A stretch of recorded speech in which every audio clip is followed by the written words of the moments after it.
Selamat pagi, salam sejahtera untuk kita semua. Perkenalkan saya Yovita Adi dan pagi hari ini kita semua berkumpul dalam talk show Teja Ungu, Ternak Jawa Tengah, urip lan nguripi sebagai sumber protein hewani yang berkualitas. Boleh kita berikan tepuk tangan untuk kita semua yang hadir di sini. Dan saya juga ingin memperkenalkan ada 3 narasumber yang sudah berada di samping kanan saya ini. Jadi yang pertama ada Insinyur Ignatius Haryanto Nugraha MSI. Selamat pagi Pak Hari. Selamat pagi Mbak Baik. Yovita. Ya, segar sekali ya. Bajunya biru pakai belangkon sendiri. Asik ya, cerah. Ya, dan beliau ini sebagai PLT Kepala Dinas Peternakan dan Kesehatan Hewan Provinsi Jawa Tengah. Kemudian yang di sisi tengah ini ada Pak dosen yang masih sangat muda sekali, Bapak segar sekali ya. Alhamdulillah Mbak. Ini Ya. Bapak atau Mas panggilnya? Mas saja. Oh baik. Baik, ada Dr. Insinyur Cahya Setia Utama SPT MSI, IPM selaku akademisi dari FPP Undip. Dan di paling ujung Bapak jauh-jauh dari Kabupaten Brebes ada Dr. Hewan Ismu Subroto selaku Kepala Dinas Peternakan dan Kesehatan Hewan Kabupaten Brebes. Boleh kita berikan tepuk tangan yang meriah untuk seluruh narasumber. Oke, Bapak sehat nggih perjalanan aman Pak? Alhamdulillah pangestunipun sehat. Alhamdulillah. Ngapunten nih. Baik, nah jadi pagi hari ini kita akan mengangkat tema tentang Teja Ungu. Jadi kita tanyakan dulu ke Pak Hari ya. Bapak, konsep Teja Ungu ini kan masih baru didengar ya, baru pernah dengar ya di sini ya?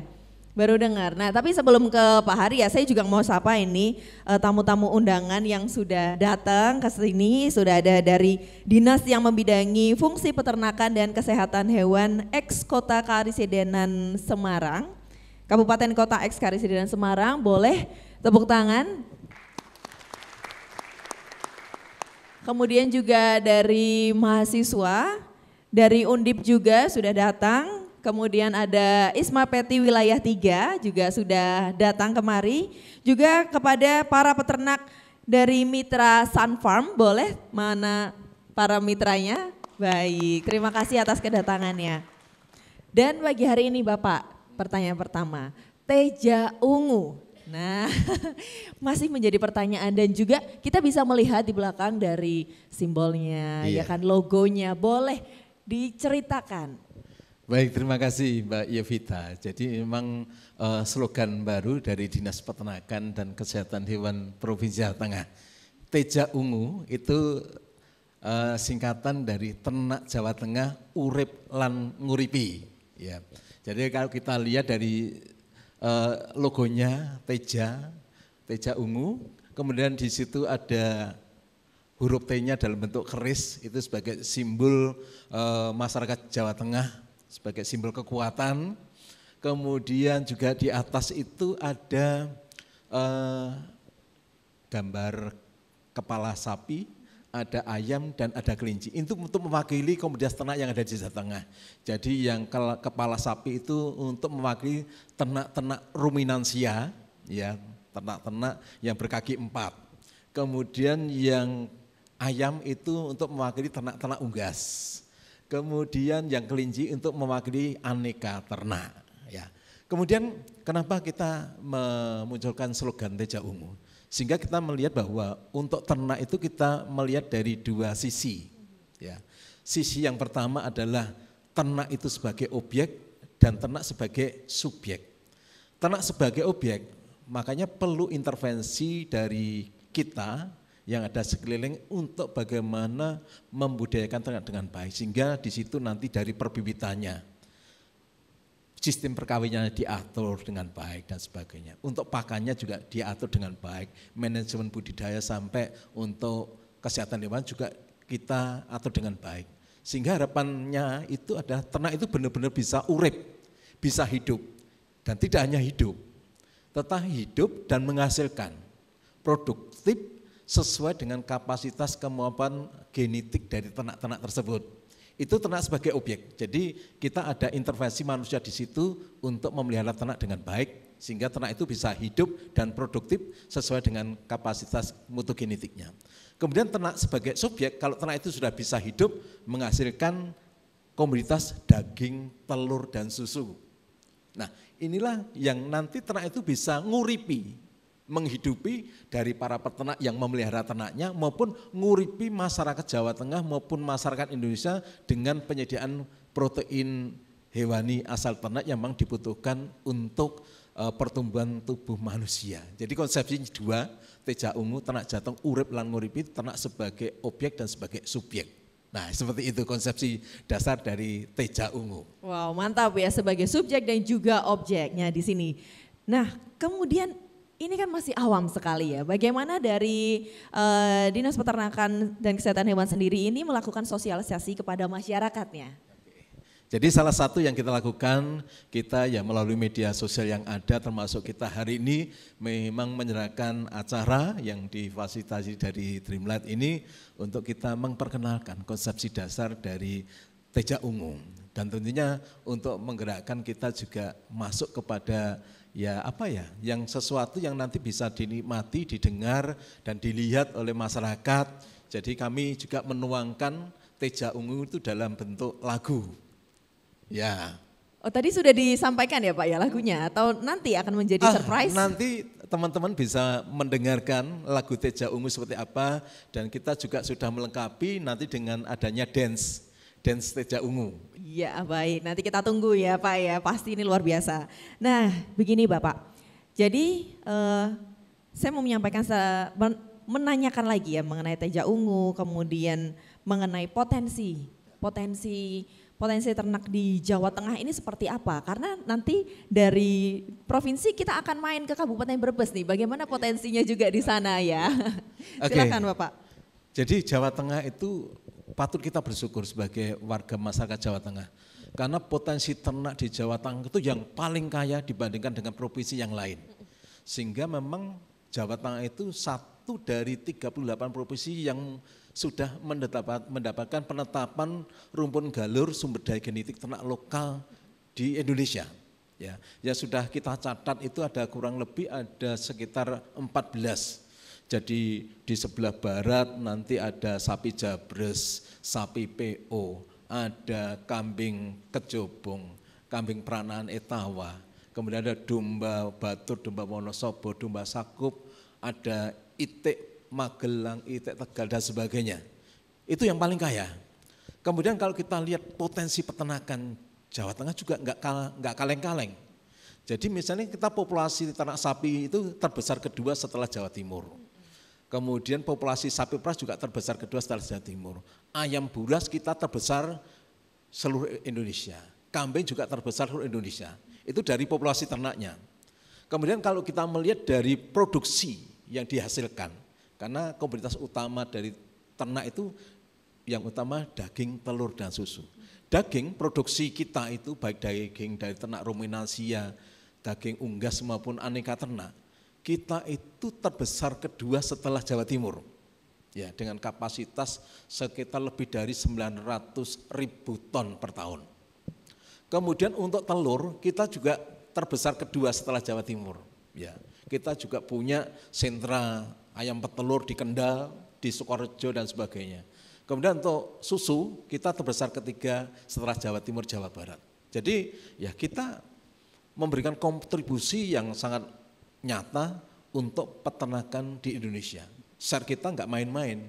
Itu dan kita memang patut bersyukur, berbahagia bahwa Jawa Tengah dikarunia sumber daya kekayaan alam ternak yang luar biasa dan memang itu yang terus kita kembangkan.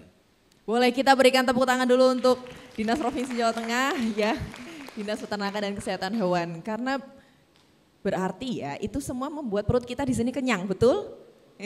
Yang dimudahkan kita untuk makan daging, ayam dan telur ya. Kita berikan apresiasi juga. Dan kita boleh main ke Kabupaten Brebes Bapak? Boleh sih. Ya karena di ujung sana sudah ada Kepala Dinas Peternakan dan Kesehatan Hewan Kabupaten Brebes. Pak Ismu, Bapak ini kan luar biasa ya dengan sapi Jabresnya dan juga domba Sakup.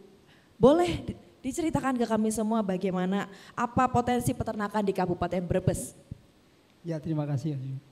Selamat pagi. Jadi teman-teman Brebes sebetulnya tidak terlalu banyak kalau dilihat di populasinya karena kebetulan cuma Brebes punya keunikan, istilahnya kita cari dengan rumus BUSS, beda atau baru, unik, stabil, seragam. Nah ini teman-teman kita bekali itu kemudian mencari ternak-ternak lokal yang ada. Salah satunya adalah sapi Jabres.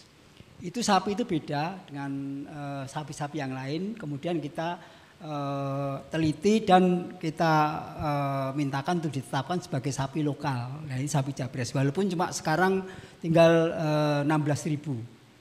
Jauh dengan populasi yang ternak yang lain ini. Tapi itu punya keunikan karena dia bisa beranak sampai 23 kali. Jadi begitu itu ditetapkan, teori itu mungkin Bapak dari akademisi 6 atau 5 sampai 8 beranak itu sudah dianggap afkir. Tapi kalau sapi Jabres itu sampai 23 kali. Bayangkan setiap tahun beranak. Dan dalam kondisi yang BCS-nya, jadi kalau tulang kerangkanya kelihatan sampai 3, bahkan sampai 4 itu bisa beranak. Itu yang kelebihannya, makanya kita angkat. Dan ini menjadi potensi yang luar biasa dan banyak peneliti ke situ karena sebetulnya ini yang harus kita waspadai. Kenapa isi rumennya itu bakterinya bisa merubah metabolisme dengan pakan se-ekstrim itu bisa masuk. Nah ini sapi Jabres. Kemudian ada domba sakup. Domba sakup sebetulnya juga kelihatannya domba biasa. Tapi begitu kita cermati ternyata sejak Pak Harto zaman dulu ada Tapos itu dikirim ke daerah-daerah dan ada di Wonosobo, ada di Banjarnegara, ada di Pemalang, ada termasuk di Brebes, di lereng gunung di Gunung Slamet di Padansari. Ternyata beranak pinak kemudian mereka saling silang menyilangkan dan hasilnya menjadi ternak yang kualitasnya luar biasa, beratnya sampai 150 kilo. Ini kita lagi gencar-gencarnya karena ini sangat luar biasa. Kenapa kita ingin ternak lokal? Karena kita saat ini orang berlomba-lomba untuk mengimpor semua. Ini menjadi keprihatinan kita bahwa kita punya ternak lokal yang akan hilang kalau kita tidak uri-uri. Makanya kita cari dengan rumus tadi BUSS. Mungkin di tempat lain harusnya ada. Ini kita ini juga kita ada domba Tanjung lagi kita munculkan penetapannya. Itu juga domba yang ekor gemuk seperti di Sapudi, tapi itu beda juga karena dia bertanduk juga, ada yang bertanduk.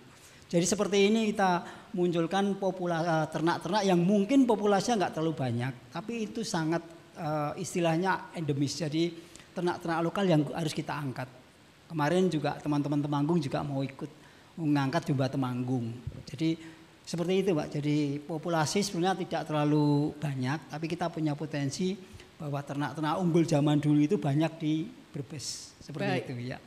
Berarti dengan 2 ternak unggul ini ya, bagaimana Bapak sendiri memandang konsep Teja Ungu sehingga semakin menyengkuyung bahwa konsep Teja Ungu ini bisa untuk membantu mengatasi ketersediaan di Jawa Tengah ini. Ya. Gimana Bapak? Nah ini saya apresiasi ini Pak Hari memang luar biasa sejak dulu punya ide-ide yang luar biasa. Jadi dengan adanya Teja Ungu ini kan urip dan nguripi itu kan sangat kata-kata yang sangat mendalam. Jadi ini salah satunya begitu kita angkat ternak-ternak lokal itu dengan lomba, dengan kontes, ternyata mereka sangat sangat senang sekali dan para milenial sekarang banyakan kemudian bahkan kontes itu yang dulu harganya paling cempe istilahnya kalau yang untuk domba sakup itu paling 600-700 itu sekarang 1,5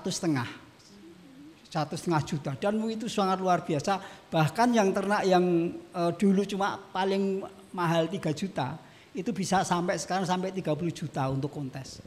Bagaimana ekonomi mereka sangat terangkat dengan adanya cuma kita angkat domba lokal, kemudian kita bina, kemudian kita upgrade dan ini juga BRIN sudah berkali-kali ke kita untuk penelitian terus. Dan ini bahkan ini ada terminal evakuasi BRIN yang dibangun di Brebes juga. Salah satunya juga untuk meneliti tentang juga peternakan juga. Jadi ini yang kita harapkan, jadi kita harus kolaborasi. Jadi hal-hal seperti ini yang menyebabkan tadi kita berharap ikut urip dan nguripi ternak-ternak untuk masyarakat. Karena bagaimanapun ada ternaknya tapi kalau mereka tidak bisa menaikkan taraf hidup mereka juga akan hilang gitu loh. Nah, itu yang harus kita pegang di Muripinya itu, Pak. Ya, luar betul. biasa Pak Hari ini bikin konsep Teja Ungu ini ya. Nah itu dari Disnakeswan Kabupaten Brebes. Kita akan menuju ke Mas dosen di sini dari peran akademisi ya. Saya mau tanyakan dulu ya, Mas dosen, Mas Cahaya, Mas Cahaya. Konsep Teja Ungu bagi akademisi sendiri, khususnya di FPP ya, Fakultas Peternakan dan Pertanian Undip itu bagaimana? Iya, terima kasih Mbak. Jadi kata Teja Ungu ini sebetulnya baru ya, baru saya dengar dan memang mungkin di kalangan akademisi juga mungkin baru juga karena baru launching. Kami di perguruan tinggi sebetulnya Undip mempunyai slogan Undip bermartabat dan Undip bermanfaat. Kaitannya dengan membumi tidak melangit, dan di Fakultas Peternakan dan Pertanian sendiri mempunyai tagline Innovation and Entrepreneur. Nah, kaitannya dengan bidang peternakan, urip lan nguripi. Ini kami dalam rangka menyediakan generasi muda yang siap terjun untuk membuat sebuah sistem peternakan kekinian atau peternakan modern. Yang memang notabene kalau zaman dulu peternakan itu kan bau kotor, jorok, kemudian ya pokoknya nggak mau ngambah lah, selalu dilihat minir. Tapi kita coba membuat konsep bahwa peternakan itu sekarang bau duit, bersih, nyaman, kita bisa kontrol dari HP dan sebagainya. Dan sekarang namanya adalah smart farming, dan itu akan menjadi hidup lebih hidup ya. Istilahnya tidak hanya ternak itu ada, tapi ternak mempunyai teknologi, sehingga program kaitannya dengan ketahanan pangan ini bisa tercapai dari sektor peternakan dan pertanian. Mungkin itu Mbak yang bisa saya sampaikan kaitannya dengan Teja Ungu. Oke, baik. Berarti ya ada program-program yang sudah dipersiapkan FPP sendiri bagi mahasiswanya untuk siap tempur. Betul ya Bapak ya? Iya. siap membantu. Siap dan membantu. Ya. Nah, ini ada hal menarik ya. Saya mau tanyakan ya ke Mas dosen dulu. Ketika menghadapi, kan mempunyai program dari kampus pastilah yang terbaik. Nah, ketika menghadapi mahasiswa, nah ini kan ada juga nih contoh mahasiswa di sini. Mereka mahasiswa yang mungkin backgroundnya adalah peternakan. Nah, kemudian harus sekolah peternakan. Nah, apakah itu betul-betul membantu dia untuk melanjutkan bisnis orang tuanya mungkin? Iya. Jadi memang kalau lihat background mahasiswa kami yang masuk di peternakan, ada variasi yang luar biasa. Ada pilihan pertama, ada pilihan terpaksa. Dalam artian pokoknya kuliah di perguruan tinggi negeri. Dan yang penting undip dulu ya? Iya, yang penting undip dulu. Apalagi kami, mohon maaf sedikit pamer ya Mbak, berdasarkan EduRank itu nomor 1 di Indonesia, Fakultas Peternakan dan Pertanian. Nomor 2 se-Asia dan nomor 80 sedunia, khusus animal science-nya.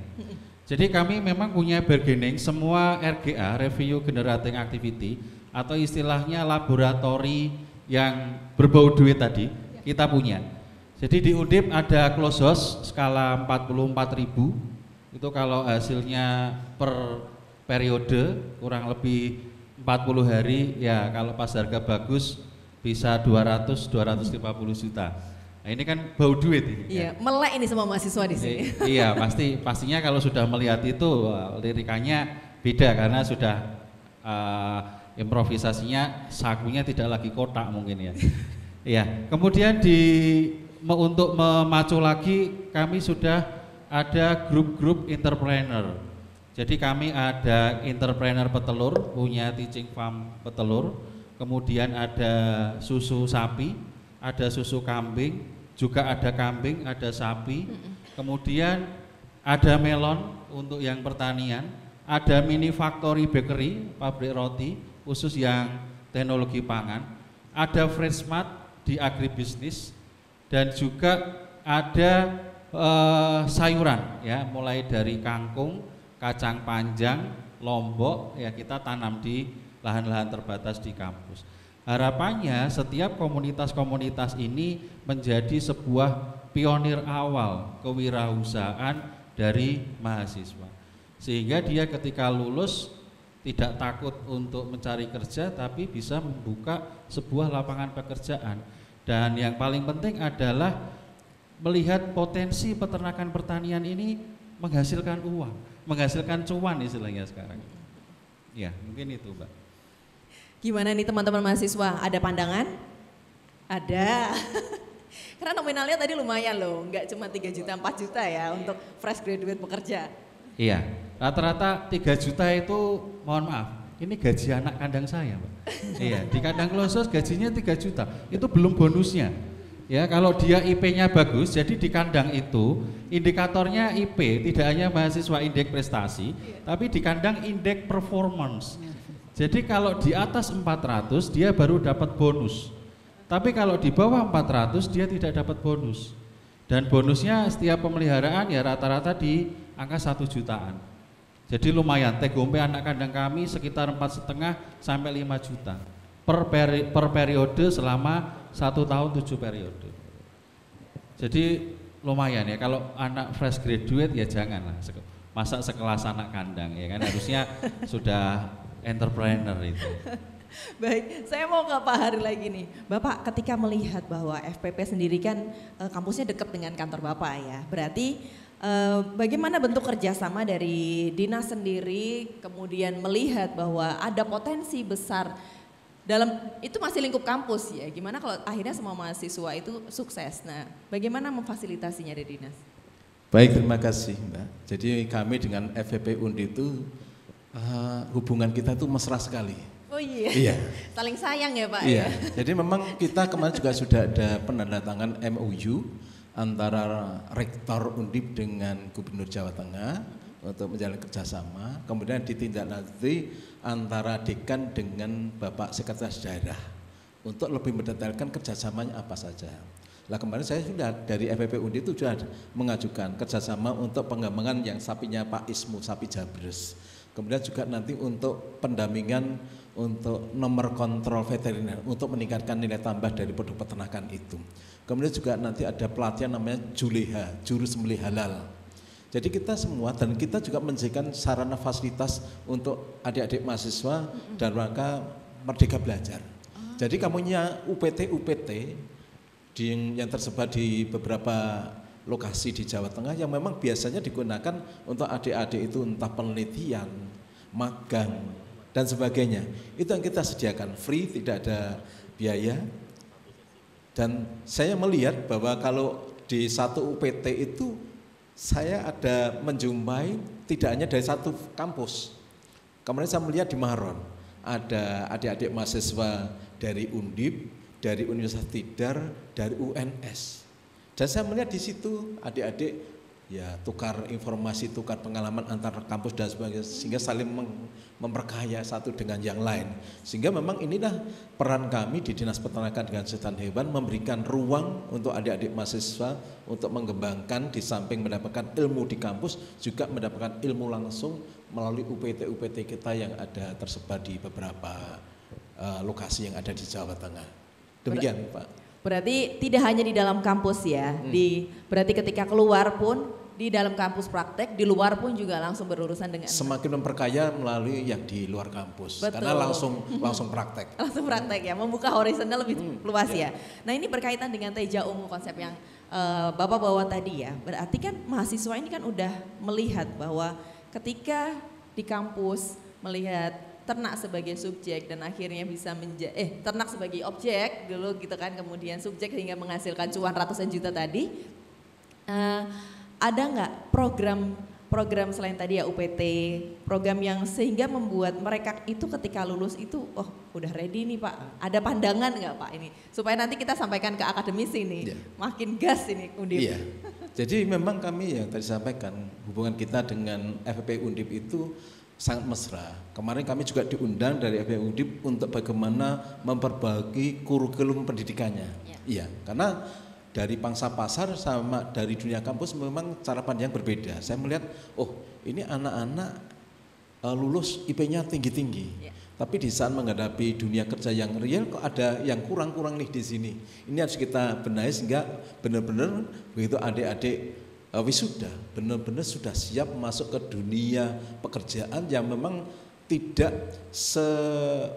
bagus seindah yang dibayangkan, harus berdasi dan sebagainya. Mental ya Pak juga salah satunya. Termasuk salah satu pendidikan karakter. Kemudian juga yang tidak kalah pentingnya misalnya kemampuan untuk menuangkan ide gagasannya baik dalam bahasa verbal maupun bahasa tulisan untuk memunculkan ide-ide seperti apa. Itu harus kita asah, termasuk kemampuan adik-adik mahasiswa untuk public speaking. Iya, betul. Iya, itu setuju. Paling tidak orang masuk ke dunia kerja kan seperti masuk ke hutan belantara yang kita tidak tahu di dalamnya seperti apa. Kalau kita memiliki senjata yang lengkap, ya kita aman saja. Misalnya kita masuk sudah punya bawa parang, bawa golok dan sebagainya, bawa pisau dan sebagainya. Ternyata di sana kita mendapatkan tugas biasanya untuk motong bayam. Tidak mungkin dong kita memotong bayam dengan parang yang gede. Kita menggunakan yang pisau kecil sehingga nanti hasilnya bagus dan sebagainya.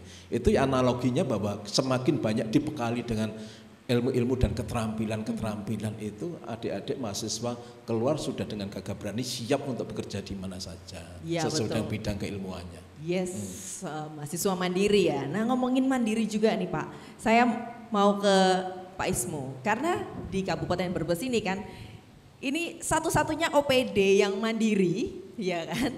Nah, dengan kondisi ini ya, dengan prestasi yang sebanyak itu, kemudian memiliki 2 ternak unggulan, apakah memiliki privilege atau keleluasaan dalam menciptakan program atau menganggarkan dana sehingga Kabupaten Brebes ini betul-betul menonjol di antara banyak sekali kabupaten kota di Jawa Tengah? Ya, terima kasih. Memang kita bersyukur karena Dinas Peternakan yang sesuai dengan nomenklatur dari pusat, provinsi, kemudian ke kita, PMKP itu Dinas Peternakan dan Kesehatan Hewan. Sebetulnya itu juga tadi teman-teman bahwa kita harus punya sesuatu yang kita unggulkan. Jadi dengan teman-teman itu kita menjadikan Dinas Peternakan jadi rumah kedua. Karena 8 jam mereka di kantor, kemudian mereka harus kita kreatif. Jadi setiap tahun kita punya resolusi. Tahun ini kita bekerja dengan hati, berkarya sepenuh jiwa. Kalau yang tahun kemarin itu hadir utuh, sadar penuh. Jadi kita bikin dan terus bertumbuh. Jadi setiap tahun kita bikin resolusi supaya mereka semangat dan kita sudah mulai isu-isu nasional kita udah tangkap dulu. Satu tadi Juleha. Baru kemarin Bapak Menteri kan bilang ada 1 desa 1 Juleha. Kita sudah ada 693 Juleha dan 36 yang sudah Serkom. Dan sudah program itu sudah sejak 2022 Saat Desa Juleha namanya, 1 desa 1 Juleha. Itu kita sudah mulai. Kemudian juga tentang inovasi-inovasi di kegiatan kita itu peternakan. Mungkin kita punya inovasi yang namanya sanak sekadang, sehat ternak sehat kandang, itu juara 1 di Kabupaten Brebes. Kemudian kita punya budaya kerja. Jadi sebelum itu kita punya konsep dulu bahwa kita mau kerja itu seperti apa. Kita punya budaya kerja yang namanya sakti, sehati, amanah, kemandirian, terintegrasi dan inovatif. Dan hampir setiap tahun teman-teman ikut berinovasi karena kita bilang dengan teman-teman anggaran kita kecil, kita dinas yang kecil, kita harus berinovasi. Mungkin satu-satunya yang punya padang pembalaan yang dari pusat juga Brebes. Dan tahun ini kita dapat PSN 2. Insya Allah usulan kita ini ada program strategis nasional tentang sapi perah. Padahal tidak satu pun sapi perah ada di Kabupaten Brebes. Tapi Brebes jadi PSN sapi perah. Rencananya untuk ada investor yang masuk 30.000. Ya semacam itu yang membuat pokoknya kita harus bekerja dengan sepenuh hati gitu. Bahwa kita bekerja kita tunjukkan karena kita dasarnya di Quran sudah ada semua, di kitab suci ada semua tentang hewan ternak ada. Kemudian kita itu bekerja dari on farm sampai on table. Sampai di meja makan tuh kita yang orang-orang peternakan Juleha tadi, kalau nggak diantar oleh Juleha mungkin konsumen tidak akan makan barang-barang halal kan gitu. Jadi itu yang menyebabkan kita masih bertahan dan dengan istilahnya secara politis kita punya bargaining, kita punya apa yang di pusat saja. Yang belum tercapai satu sebetulnya kita harus ada kesehatan semesta. Itu harus kita mulai kolaborasi untuk kesehatan semesta. One World itu kita harus mulai. Tapi itu belum lah. Kita dengan kita ada kesehatan hewan itu dua Keswan dan Kesmafet. Sekarang kita tonjolkan Kesmafetnya, kesehatan masyarakat veteriner. Kita langsung bersentuhan dengan itu. Dan kota sehat itu kalau nggak ada peternakan nggak ada skornya. Karena yang dikonsumsi harus halal. Dan ini baru dikencangkan 24 Oktober kemarin harusnya sudah 17 Oktober kemarin harusnya sudah sertifikat halal itu sudah semua. Itu belum ada yang bergerak secara intens. Kita sudah punya Juleha seperti itu. Jadi kita tunjukkan bahwa kita itu bekerja dengan kondisi apapun. Dan teman-teman juga kreatif itu yang kita munculkan bahwa kita harus kelihatan bahwa kita punya potensi dan teman-teman mau bekerja dan potensi lokal kita angkat. Seperti itu. Jadi kita masih bertahan. Mudah-mudahan provinsi tetap bertahan karena potensinya luar biasa. Jawa Tengah nomor 2 ya Pak Hari ya. Luar biasa. Betul. Nah nanti kita akan bahas ya Pak yang tadi ya. Semoga memang di Dinas Provinsi ini tetap bertahan. Pak Ismu, boleh kita flashback sedikit di tahun 2024 bagaimana pencapaian dari Kabupaten Brebes sendiri, kemudian target 2025 ini selain tadi ya sapi perah yang akan didatangkan ya ke sana. Ya kalau target 2024 kemarin itu sertifikasi halal kita punya Juleha, desa Juleha, 1 desa 1 Juleha. Kemudian kita inovasinya ada SIMaster, sistem informasi masyarakat peternakan. Jadi kita punya 4 bidang, sekretariat, sarana dan prasarana, budidaya serta Keswan Kesmafet. Masing-masing bidang. Jadi kalau di pemerintah itu 1 OPD 1 inovasi. Kalau kita sudah 1 bidang 1 inovasi. Di kesekretariatan kita punya SIMaster, inovasi SIMaster. Dan itu nomor 2 di Kabupaten Brebes juga. Inovasi sistem informasi masyarakat peternakan itu isinya tentang semua administrasi juga tentang pendaftaran kelompok. Itu kita ingin ada smart village, smart office itu pakainya SIMaster. Kemudian dengan smart village-nya kita punya Dorokoyo. Dorokoyo itu desa Rojokoyo. Itu juga ada aplikasinya dan itu dengan adanya domba sakup itu muncul banyak sekali pembeli-beli lewat online. Kemudian kita ada sanak sekadang yang di Keswan sehat ternak sehat kandang seperti itu. Dan kita ada juga yang ini gerimis telur, gerakan intensif minum susu dan makan telur. Dan ini stunting kita ngangkat kegiatan stunting itu kita berperan di situ. Jadi itu yang untuk tahun 2025 itu tadi kita pengen PSN ada 2, PSN sapi perah dan sapi potong. Seperti itu. Jadi insya Allah kita coba untuk munculkan itu dan 2024 kita punya RPU yang dikelola oleh Dinas Rumah Potong Unggas dan itu sekarang sudah di pihak ketiga kan mengangkat dari kita OPD harus memiliki PAD yang bisa diandalkan. Jadi setiap tahun kita meningkat. Dari saya sejak menjabat 2019 cuma 135 juta, sekarang sudah 425 juta.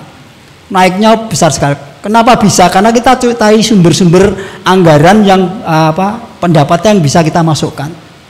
Dan ini kita ditarget 825 juta tahun ini. Itu sangat luar biasa ini perjuangan teman-teman karena kita ngangkatnya cepat banget dengan kondisi yang sama, dengan anggaran yang mungkin sedikit. Jadi kadang-kadang kita itu ngalahke tanpa ngasilake. Aku mbok kaya anggaran jadi ora masalah. Enggak masalah. Pokoknya kita kerja kalau digaji, semua digaji. Kita itu kalau kita prinsip kita KKN dibayar. Mas.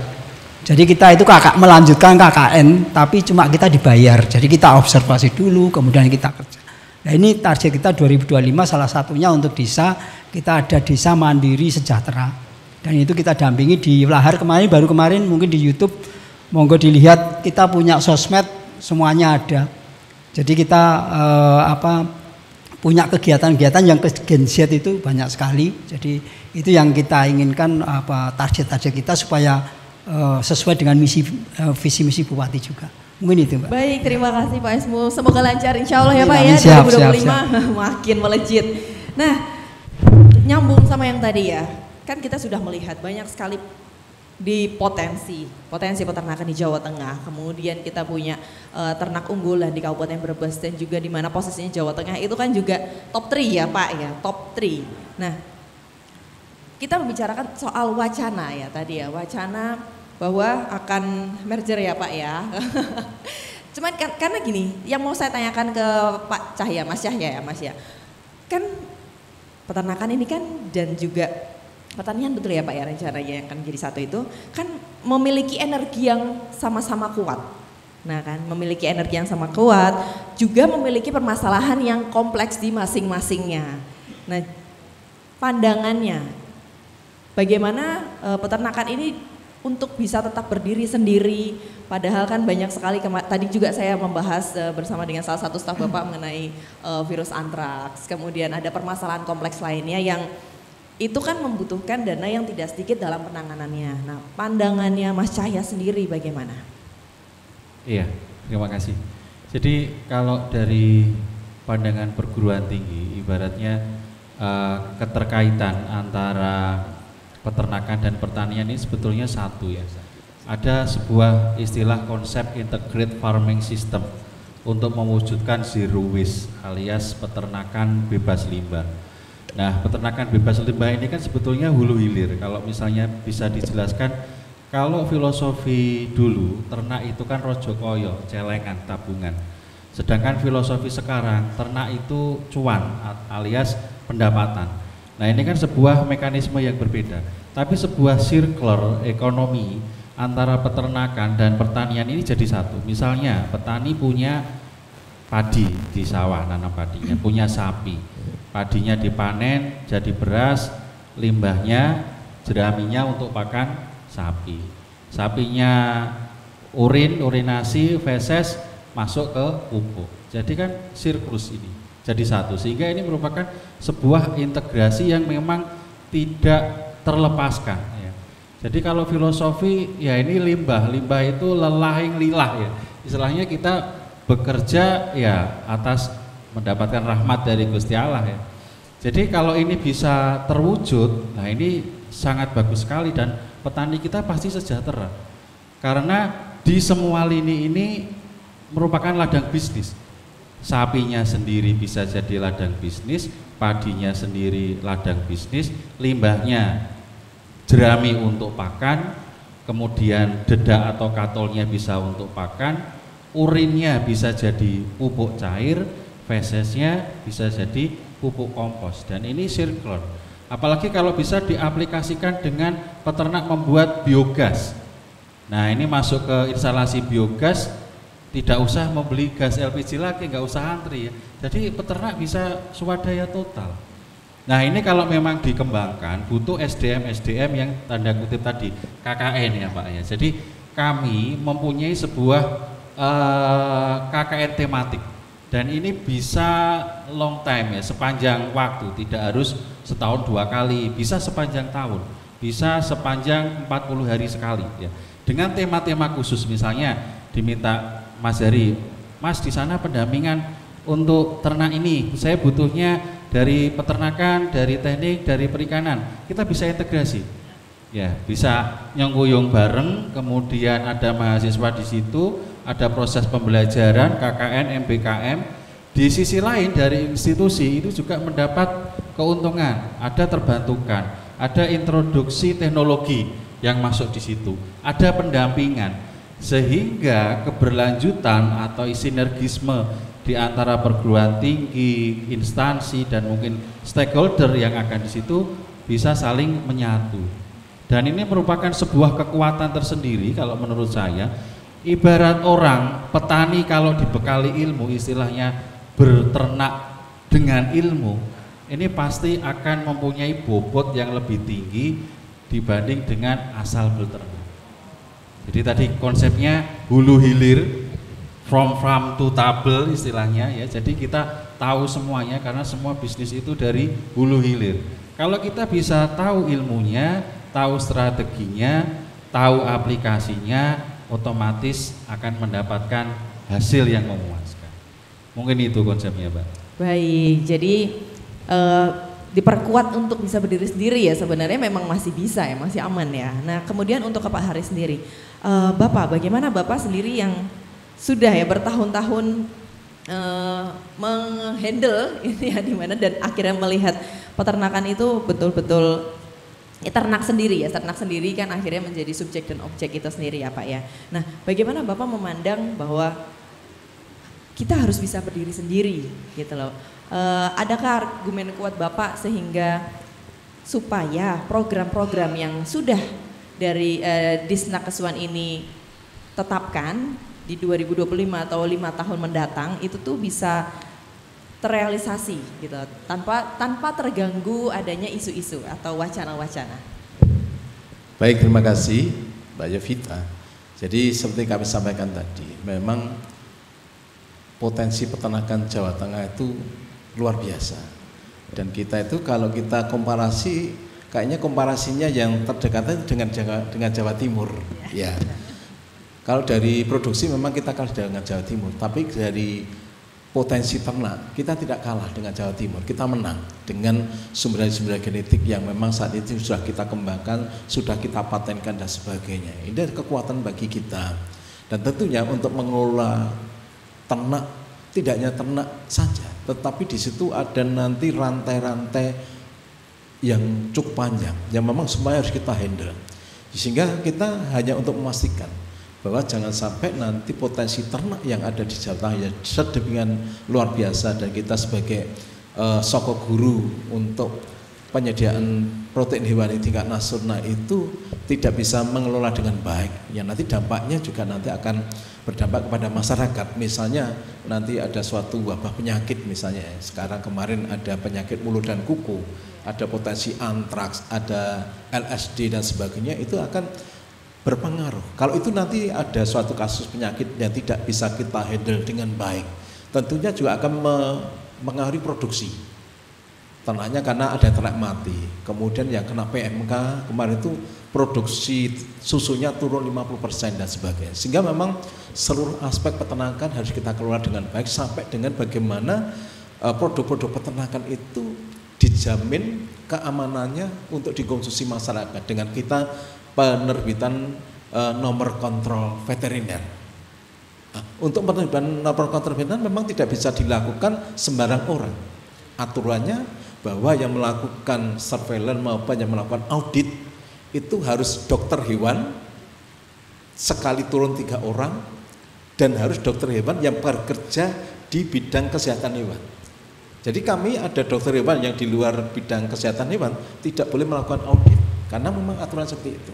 Nah ini kalau misalnya nanti tidak terkelola dengan baik sehingga pelaku-pelaku usaha itu terkendala untuk penerbitan NKV-nya, pasti mereka terganggu, tidak bisa memasarkan produknya. Karena salah satu sekarang produk usaha peternakan itu harus memiliki sertifikat NKV yang kita keluarkan dari Dinas Peternakan dan Kesehatan Hewan Provinsi Jawa Tengah. Sehingga pada intinya sih kami hanya ingin memastikan jangan sampai potensi peternakan di Jawa Tengah yang sedemikian luar biasa nanti tidak terkelola dengan baik. Ya, jadi kalau masalah struktur organisasi dan sebagainya, ya tentunya di sana ada kebijakan dari gubernur. Tetapi kami hanya memberikan satu gagasan bahwa kita Jawa Tengah itu terbesar kedua setelah Jawa Timur dan harus kita kelola dengan baik sehingga kembali lagi pada konsepsinya itu bahwa ternak sebagai objek bisa kita kelola dengan baik sehingga bisa menghasilkan daging telur susu yang berkualitas sebagai sumber kehidupan menghidupi bagi peternak maupun menghidupi masyarakat Indonesia dan Jawa Tengah. Intinya seperti itu Mbak. Ya. Baik, nah semoga didengarkan ya Pak ya, dan boleh Pak tadi ceritakan sedikit lagi mengenai potensi-potensi tadi ya paling unggul. Jadi kan di Jawa Tengah Bapak kan kita ya Jawa Tengah ini kan setelah Jawa Timur. Nah di Jawa Tengah sendiri selain Kabupaten Brebes adakah kabupaten kota lainnya yang dia juga memiliki potensi sehingga bisa didukung? Iya, jadi yang sumber genetik yang pertama muncul waktu itu sapi PO Kebumen. Ya, sapi PO Kebumen sampai tak bikinkan lagu tentang sapi PO Kebumen juga. Oke, baik. Ya, kemudian kita dorong sebagai wilayah sumber bibit. Bagaimana kita mengelola perbibitan ternak sapi PO Kebumen itu dengan kaidah-kaidah good breeding practice. Dan waktu itu hampir semua provinsi akhirnya kiblatnya ke Kebumen. Bagaimana pengelolaan perbibitan ternak itu kiblatnya Kebumen. Waktu itu hampir setiap minggu selalu ada kunjungan dari provinsi atau dari kabupaten lain di luar Jawa Tengah untuk ngangsu kawruh Jawa Tengah. Ya. Kemudian kita juga punya kambing Pranan Etawa PE yang ada di Kalgesing. Ya sekarang juga sudah tersebar di seluruh Indonesia. Kemudian di Banjarnegara misalnya. Banjarnegara punya domba batur. Domba batur itu kalau nanti lihat itu pasti pada tertarik. Karena itu lucu banget seperti sound the ship. Sound the ship-nya Jawa Tengah. Dan potensinya memang sangat bagus. Dan beberapa termasuk ternak unggas kita punya ayam kedu. Jadi teman-teman bilang ayam kedu identik dengan ayam cemani, padahal tidak. Ayam beda kedu ya, Pak beda. Jadi ayam kedu itu ayam cemani itu bagian dari ayam kedu. Tapi ayam kedu belum tentu cemani karena cemani itu memang bagian dari ayam kedu yang warnanya bulu hitam semua. Hitamnya itu hitam tidak mengkilat. Tetapi ayam kedu juga ada yang kedu putih juga ada, kedu hitam jengger merah ada, kedu hitam jengger hitam juga ada. Semuanya memiliki performa yang luar biasa.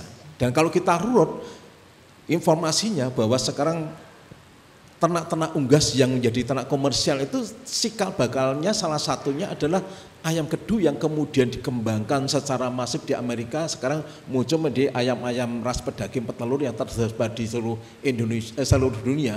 Itu cikal bakalnya tetuanya itu dulu dari ayam kedu. Nah, ini harus kita bangga dan potensi kita juga masih banyak yang harus kita. Tepuk tangan dulu dong untuk Jawa Tengah. Lanjut Pak, oh ini masih ayam kedu. Iya, ayam kedu. Kemudian ada itik Tegal. Sudah tersebar di seluruh Indonesia. Kita juga masih punya sumber daya itik Magelang. Sekarang kita juga sedang berjuang untuk mendapatkan penetapan rumpun galuh untuk itik Pengging. Yang kemudian berdasarkan kajian namanya jadi itik Pengging Soloan. Karena apa? Itu daerah asalnya daerah Pengging Boyolali, tapi banyak berkembang di daerah Solo Raya, di daerah Sukoharjo dan sebagainya. Sehingga teman-teman peternak di luar sana lebih mengenal itik Soloan, tetapi untuk tidak meninggalkan asal usulnya sehingga dari Komisi Bibit itu mengusulkan udah namanya jadi itik Pengging Soloan yang sedang proses di Kementerian Pertanian. Jadi bagaimana kita juga melindungi sumber-sumber genetik lokal kita itu jangan sampai kemudian tahu-tahu sudah menjadi haknya negara lain. Dan makanya harus kita lindungi dengan penetapan sumber daya genetik ternak lokal. Kemudian setelah itu kita perluas menjadi penetapan wilayah sumber bibit ternak. Itu perjuangan kita nggak main-main. Jadi kalau kita ujian untuk penetapan SDG itu kita melebihi dari sidang disertasi. Kadang-kadang tim pengujinya profesor, doktor, praktisi itu 16 orang datang tanya semua. Kadang-kadang bingung juga untuk menjawab. Iya, luar biasa. Itu bagaimana upaya kita jangan sampai ternak-ternak lokal kita yang memiliki keunggulan-keunggulan itu kemudian diklaim oleh negara-negara lain. Iya, betul. Wah, luar biasa ya. Semangat Pak, semoga semakin lancar Pasti lagi ya semangat. Pak. Harus Pasti semangat ya buat ya. Isnakesuban. Nah ini, saya mau bertanya tentang ini ya, di Undip, di FPP Undip sendiri. Tadi kan memiliki UPT ya tadi ya. Iya, semacam RGA. Iya, teaching farm. Teaching farm. Nah, untuk teaching farm sendiri berarti kan mengajarkan mereka mental, kemudian lebih terbuka mindsetnya dengan menerjunkan ke lapangan. Bagaimana mengenai ini? Adakah challenge untuk bisa impor? Nanti arahnya ke sana. Ekspor maksudnya, ekspor. Boleh dari Undip? Jadi kami itu setiap tahunnya mulai tahun 2023-2024 itu menerima mahasiswa kurang lebih 950-an. Itu di 4 program studi S1, ada S1 peternakan, S1 agribisnis, kemudian ada teknologi pangan dan agroekoteknologi. Belum ditambah pasca sarjana. Kalau pasca sarjana kan tidak begitu banyak ya, paling di 30-an. Dan kami mempunyai beban moral dalam artian lulusan ini nanti itu harus terserap dan jadi entrepreneur ya. Makanya tadi salah satunya adalah mengajak dari institusi untuk berembuk kaitannya dengan kurikulum itu tadi. Nah, salah satu kurikulum itu membentuk atau menelurkan sebuah hasil, salah satunya teaching farm itu. Teaching farm adalah sarana pembelajaran awal sebelum mahasiswa itu terjun ke dunia nyata, dunia kerja nyata. Nah, di situ kita latih soft skill, hard skill, dan pengetahuannya selama dia kuliah ya. Salah satunya yang paling keras adalah di kandang klosos. Karena full mulai pemeliharaan dari DOC-in sampai panen. Kurang lebih efisiensi mulai pembersihan sampai panen, pembersihan lagi 40 hari siklusnya. Dan itu fisik ya. Jadi bersihkan, ngangkat dan sebagainya.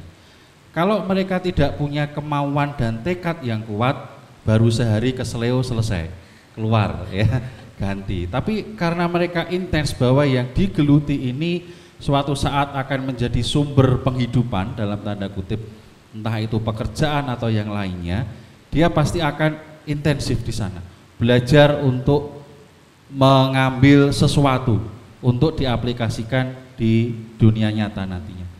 Kaitannya dengan ekspor memang kalau di teaching farm belum sampai ke komersialisasi secara nyata. Namun bibit-bibit untuk ekspor kita ada, karena kita menentukan contohnya misalnya melon kami kerjasama dengan Farm Hill, kita dibentuk untuk standar melon untuk kualitas ekspor itu seperti apa. Kita diajari di sana, mulai dari pemeliharaan dan sebagainya ada, sehingga menjadi hal yang wajar dan sangat nyata ketika nanti mahasiswa kami berbisnis di bidang yang sama untuk ekspor. Dan alumni di Agroeko juga ada yang sudah ekspor melon. Jadi mulai dari pembelajaran di kampus, dia punya modal dan kemauan dan juga tekad tentunya. Kemudian dia melakukan usaha, ya alhamdulillah berhasil. Jadi memang di FPP ini alhamdulillah semua ada, mulai dari pangannya ada, peternakannya ada, bahkan kotorannya juga kita jual. Jadi kita buat pupuk cair ya, pupuk cair dan kompos itu kita jual pada event-event tertentu. Kalau nggak ada talk show ini kan anak-anak atau mahasiswa kan tidak akan terbuka ya bahwa iya betul. Ya. Dari kotoran aja pun juga menghasilkan. Menghasilkan ya untuk pupuk cair, pupuk kompos. Dan memang peternakan itu tidak ada matinya sebetulnya. Yes. Tidak ada matinya. Kalau kita memang bisa menguasai ilmunya tadi, beternak dengan ilmu, itu ya semua konsep itu terintegrasi dan menghasilkan semua. Wow, boleh tepuk tangan untuk seluruh narasumber yang hadir. Yang terakhir ya, Pak Ismu, Bapak. Kita masih mengusung konsep Teja Ungu nih yang baru terdengar. Nah, dari Bapak sendiri, adakah tadi terpantik ide atau sesuatu sehingga membuat Brebes dan juga Dinas Provinsi ini bisa bekerja sama saling mengkuyung untuk penyediaan protein hewani di Jawa Tengah itu mungkin adakah Pak boleh disampaikan? Ya terima kasih. Tadi saya menggarisbawahi tentang integrated farming dulu. Jadi kadang-kadang mindset kita itu harus kita mulai riset lagi. Karena peternakan itu dipandang sebelah mata. Padahal untuk membuat peternakan itu, jadi kita sebetulnya kita kalah satu, mekanisasi pertanian menyebabkan kerbau kita habis.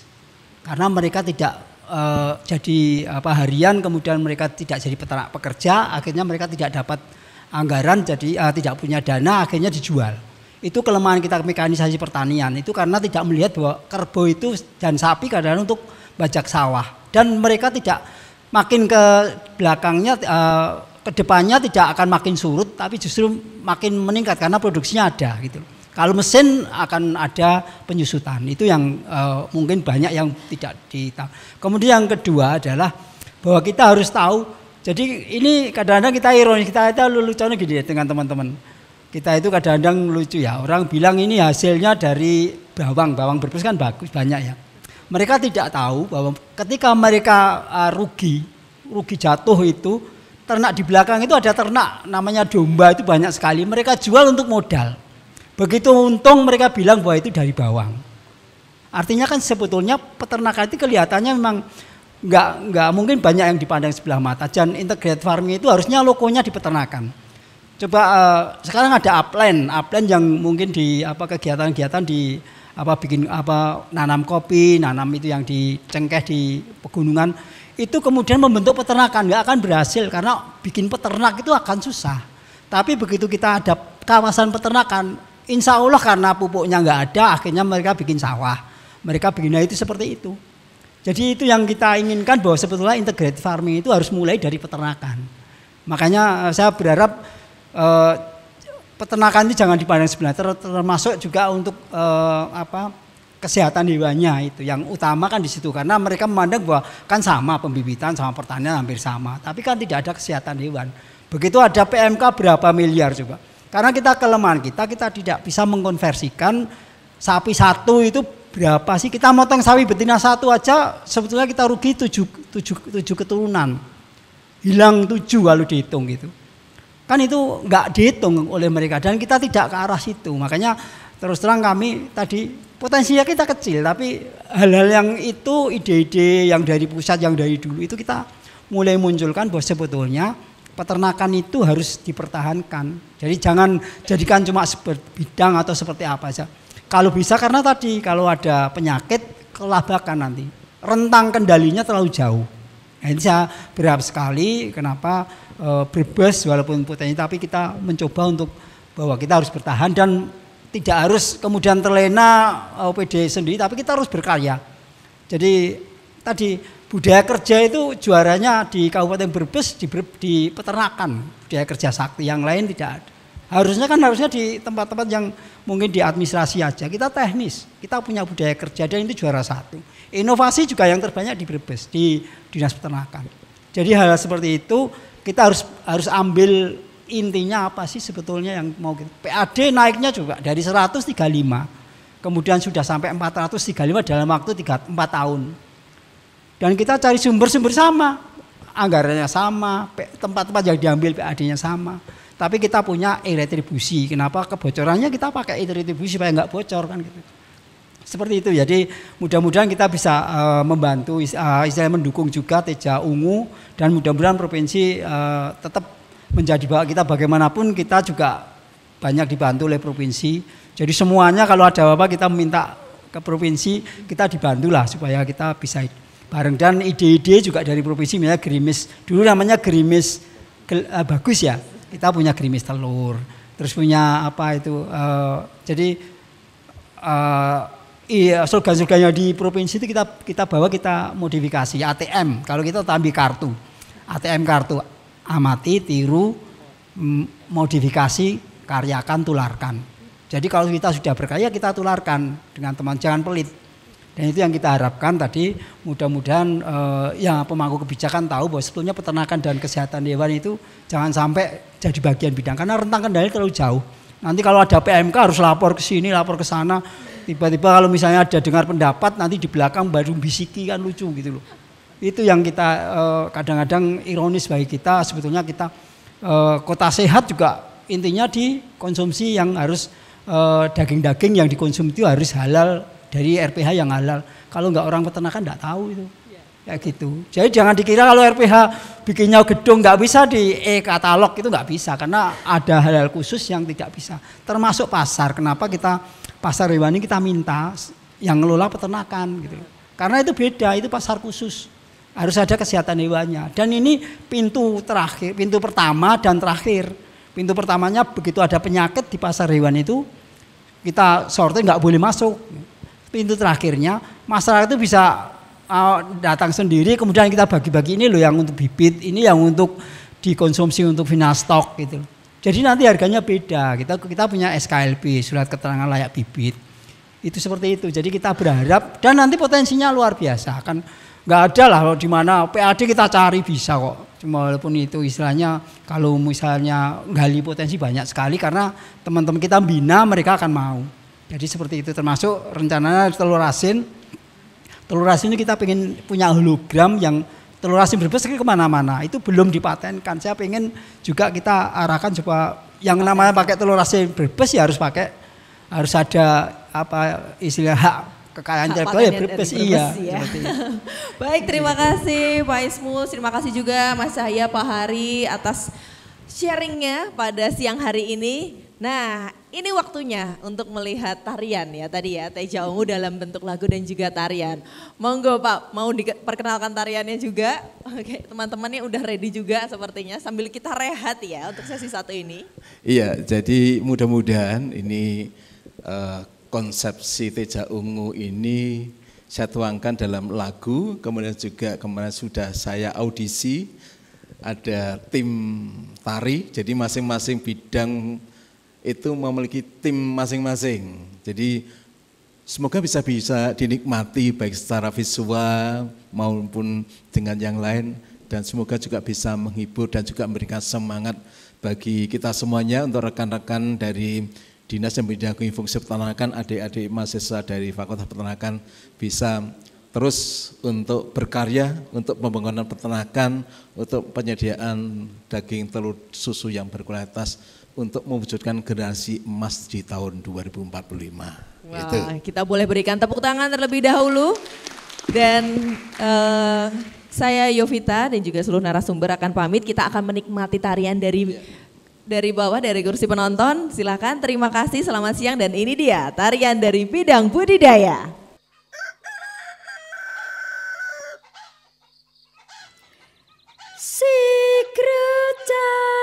Cangcutku meregut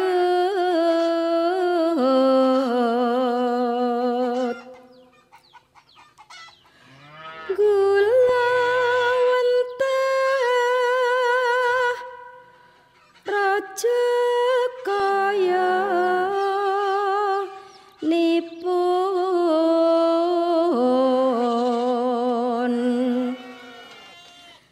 Teja Ungu ternak ceteng uripmu ripi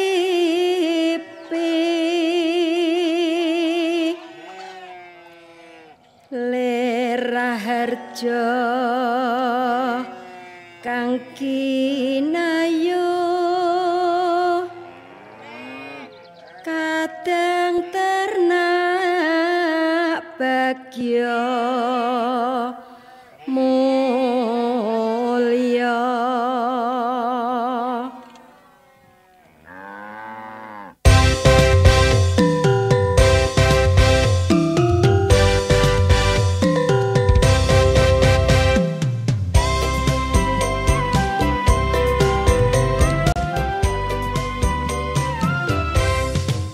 Ayo konco podo tandang gawe gula wentah kewan ternakan di bunga dimen podo sehat tergas lan produktif ngasilake daging telur uga susu ojo podo tumindak gusa-gusu ngupokoro ternakan di ikhlas ati linandesan ipek uga inovasi ternak sumber panguripan sejati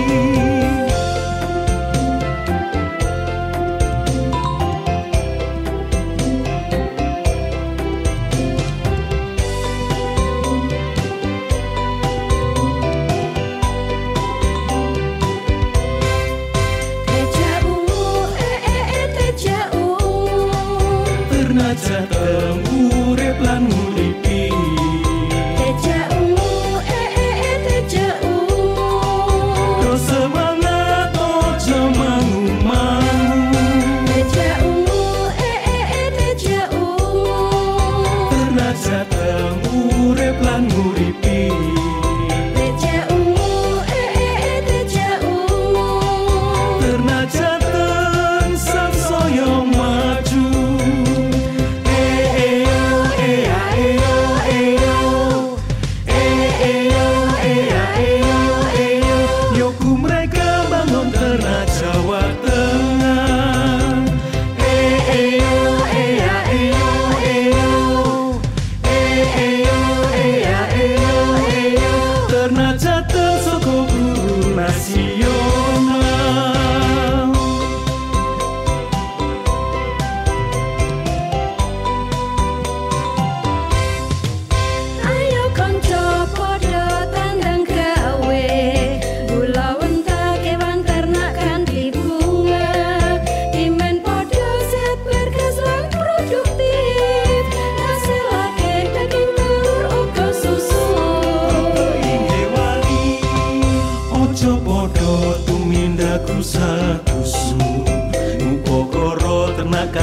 ikhlas hati linandesan ipteku ko inovasi tenan sumber